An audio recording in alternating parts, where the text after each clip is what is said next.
प्रथमतः मी सर्व महापुरुषांना वंदन करतो। तसेच मंचावर उपस्थित असलेल्या सर्व मान्यवरांचे मी या ठिकाणी स्वागत करतो आणि उपस्थित सर्व मतदार बंधू भगिनी यांना विनंती करतो की टाळ्यांच्या गजरामध्ये सर्वांचं स्वागत करायचं आहे।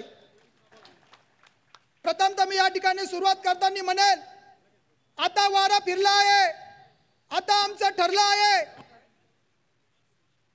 आता आमचं ठरलं आहे, आता वारा फिरला आहे, आता हा स्वाभिमानाचा लढा लढायचा आहे।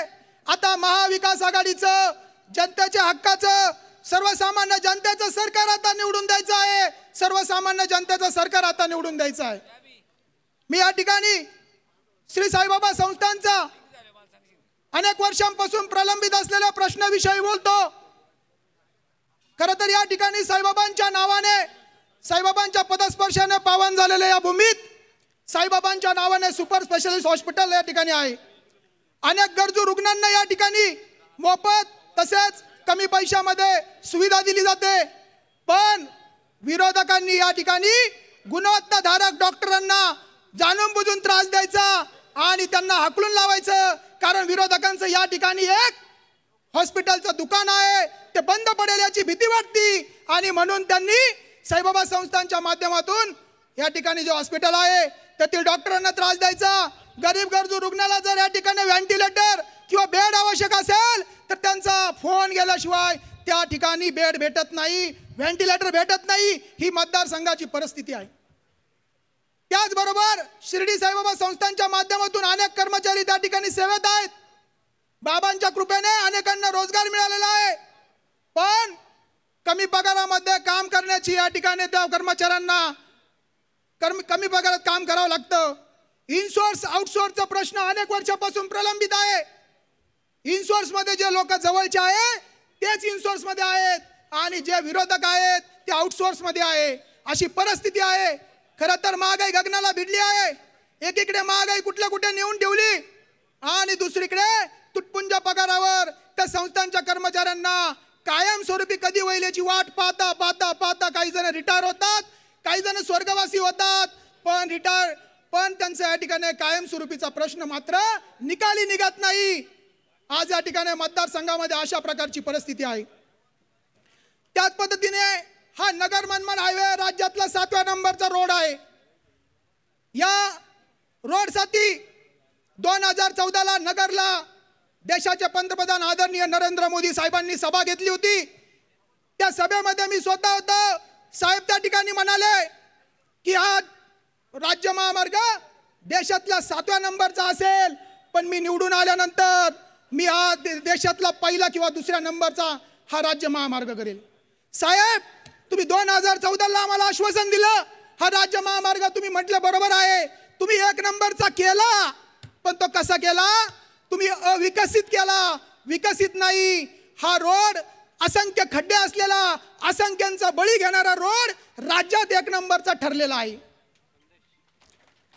या ठिकाणी मी आदरणीय नितीन गडकरी साहेबांना या सभेतून विनंती करतो की मी एक सर्वसामान्य तरुण आहे, माझं नाव रणजित बोठे आहे आणि मी या ठिकाणी तुम्हाला विनंती करतो साहेब, गडकरी साहेब, तुम्ही या शिर्डीला आल्यानंतर मी तुमचा चालक होतो। आपण 2 व्हीलर वरून या नगर मनमाड रोडचा प्रवास करू, शिर्डी ते आपण नगरपर्यंत जाऊ आणि अनेक असंख्य जीव गेले, त्या लोकांच्या हाल अपेष्टा, त्या कुटुंबाच्या परिस्थिती काय आहे, या रस्त्यावरून प्रवास करणारा नागरिक काय म्हणतो आहे हे आपण जाणून घेऊ आणि मग त्यानंतर तुम्ही जागे व्हा आणि मग या रस्त्याचा प्रश्न सोडवा।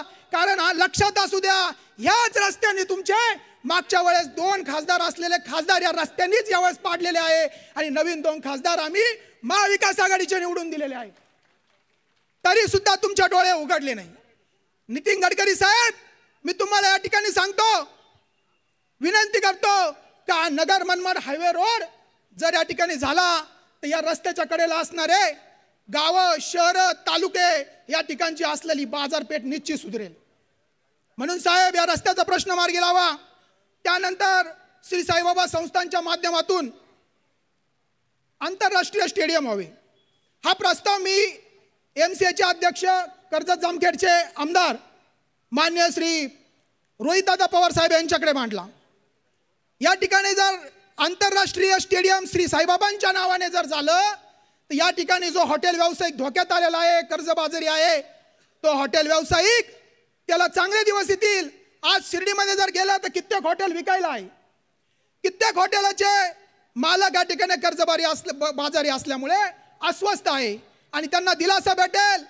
या ठिकाणी येणारा भक्त भाविक थांबत नाही, या रस्त्याची अवस्था पाहून तो इकडे येत नाही, त्यामुळे हॉटेल व्यावसायिक धोक्यात आला आहे.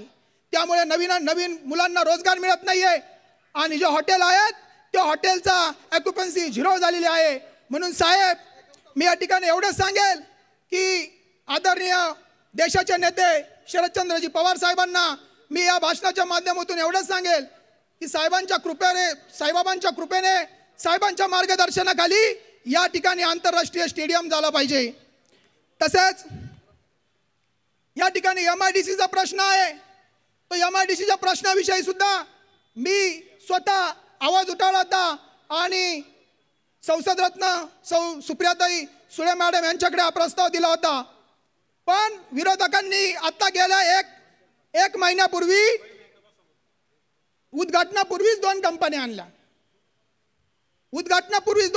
आणल्या आणि सांगायचं जर ठरलं तर 3 पिढ्यांपासून आम्हाला एक सवय झालेली आहे. 3 पिढ्यांपासून आम्हाला एक सवय झालेली आहे. आश्वासनं निवडणुका जवळ आल्या की आश्वासनं द्यायची आणि ती ऐकायची. आज त्यांनी निळवंडेसारखा प्रश्न हा कित्येक दिवसांपासून प्रलंबित ठेवला होता, पण थोरात साहेबांच्या कृपेने हा प्रश्न मार्गी निघाला. आणि त्यानंतर सध्या तर आता मतदारसंघामध्ये अजून एक प्रश्न खूप भेडसावत आहे. डांबरीकरणाचे रोड मुर्मीकरण झालेले आहे आणि त्याच पद्धतीने विरोधकांना मी या ठिकाणावरून एक गोष्ट आठवण करून देतो की साहेब, तुम्ही म्हणाले होते की आपल्या इथून 7 किलोमीटर असणारं खडकेवाके गाव आहे, सगळ्यांना माहिती आहे. त्या ठिकाणी पेरूच्या बर्फीचा कारखाना येणार होता की नाही? येणार होता, पण तो आला का? नाही. आम्हाला सांगितलं होतं, एकीकडे आमच्या बागा तुटल्या, आमचं 12 ब्लॉकचं पाणी पळवलं, एकीकडे आमचं पाणी पळवलं, एकीकडे आमच्या बागा तुटत होत्या. विरोधकांनी आम्हाला सांगितलं या ठिकाणी आपण पेरूची बर्फी देशाच्या जगाच्या बाजारपेठेत नेऊ. ओ, देशाच्या बाजारपेठेत जाऊ द्या, राज्याच्या बाजारपेठेत तरी तुमची पेरूची बर्फी आली का? अजिबात नाही. बागा तुटल्या. आदरणीय शरदचंद्रजी पवार साहेबांच्या माध्यमातून या ठिकाणी या राहत्या परिसरामध्ये साहेबांचं योगदान आहे. त्यांनी केंद्राच्या अनुदानातून कृषी मंत्री असताना साहेबांनी या ठिकाणी पेरूचं अनुदान दिलं. त्या माध्यमातून साहेबांनी मोफत पेरूची रोपं वाटली आणि या ठिकाणच्या बागा उभ्या राहिल्या. त्यानंतर मी या ठिकाणी एवढं सांगेल की देशातला शेतकरी आता चिंताग्रस्त झालेला आहे. दुधाला भाव नाही, तरुण बेरोजगार, तरुणांनी आता शेतीकडे पाठ फिरवलेली आहे. सोयाबीन कपाशीला भाव नाही, तरुण बेरोजगार, शेतकरी अस्वस्थ झाला आहे. हे सर्व काही या ठिकाणी या महायुती सरकारमुळे झालेलं आहे, BJP सरकारमुळे झालेलं आहे. देशाच्या इतिहासामध्ये एक घटना घडली, थोडक्यात सांगतो. देशाच्या इतिहासात एक घटना घडली. आपले शेतकरी बांधव दिल्लीच्या बॉर्डरवर एक वर्ष आंदोलन करत होते स्वतःच्या हक्कासाठी. आदरणीय पंतप्रधान महोदयांच्या निवासस्थानी आणि पंतप्रधान कार्यालयावर मोर्चा नेत होते. त्यांना अडवण्यात आलं आणि त्या ठिकाणी ते आंदोलन हाणून पाडण्यात आलं. सर्वात महत्त्वाची गोष्ट, देशाच्या इतिहासामध्ये 70 वर्षात आदरणीय शरदचंद्रजी पवार साहेबांसारखा देशाला कृषी मंत्री लाभला नाही, दुसरा कोणी लाभला नाही. कारण साहेब कृषी मंत्री होते. माझ्या शेतकऱ्याच्या भाजीच्या देठालाही धक्का लागतो. बरोबर. त्यानंतर मी आदरणीय